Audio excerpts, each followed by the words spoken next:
Hammaga assalomu alaykum. Hozir men YouTube'da video ko'rib qoldim. Nima bo'lsin, o'zbeklarga bo'lsin, to'qmati ham yaxshisi ham yomon. Dün değil, ondan bir gün önce iki tane kız geldi Özbek. Ben de tamam dedim, burada kalacak yerimiz yok dediler. Tamam dedim. Arka cebimde pantolonumda 47 bin paradır ödemem vardı. Kız Bu ayolga bitta savolim. Agarda siz meni tuhmat bo'lgan ayol ko'radigan bo'lsangiz, bitta savolni bering yaxshilab. 47 ming lirani bu ayol qayerdan olgan edi? Qaysi bankomatdan yechib olgan edi yoki ketib qaysi bankdan oldi u 47 ming lirani? 47 ming liradan mana qarang, o'zimizni so'mda ko'rsataman. 47 ming lirani ham bankomatdan olganda, bankdan olganda ham mana bu yerdagi narxlari, sonlari yozuq turadi. Ana o'sha narsani o'zi isbotlab bersin. 47 ming lirani qayerdan olganini birinchidan, ikkinchidan Turkiyada, biz O'zbekistonda mana yerimizga qo'yib ketaveramiz o'zbeklar pulimizni. 47 ming lira nech pul edi? 200 so'mlikmi, 100 so'mlikmi? Agarda 200 so'mlik bo'lsa, bu 2,5 pachka pul degani. Agarda 100 so'mlik bo'lgan bo'lsa, 4,5 pachka pul degani.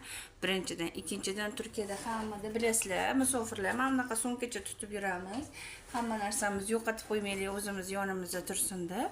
Maylimi? Nima maqsadda chaqirganingizda, nima qilganingizda siz yaxshilab aytib, undan keyin sizga isbot dalili bilan chiqib ayting. O'zi o'zbeklarni hamma har yoqda gapirib, hamma narsa qilib tashlaydilar.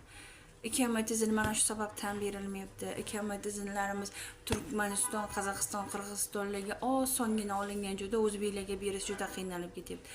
Turmushga chiqqansiz, o'zingiz uchun turmushga chiqqansiz. Mana Turkiyada hammaga yordam berganman. Rahmatam demay ketishgan.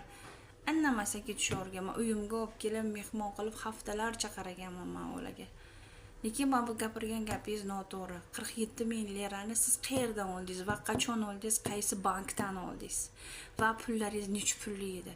Borib 47 ming lirani qaysi bankomatdan yechib olganingizda, yo sizga kimdir olib kelib berganda 47 ming lirani dollar qilib buzganda taqdirda ham o'sha pulda kelib chiqish joyini kamerasini isbotlab bering. Ana unda biz sizga ishonib va ayollarga ishonmaymiz. Gap isboti bilan bo'lsin. Faqat men Melisaga berib qo'ydim. Siz bilasiz, Beknazar degan gaplar bilan bo'lmaydi bu gaplar. Melisani bitta qiladigan ish, "Da pashol" dedi, "Bor o'zing mamlakatingga ketaver" dedi. Ayollarga deport uradi, bo'ldi, sizga deraza yopib beradi. Maylimi? Siz o'sha gapirgan gaplaringiz hammasini isboti bilan qilib bering.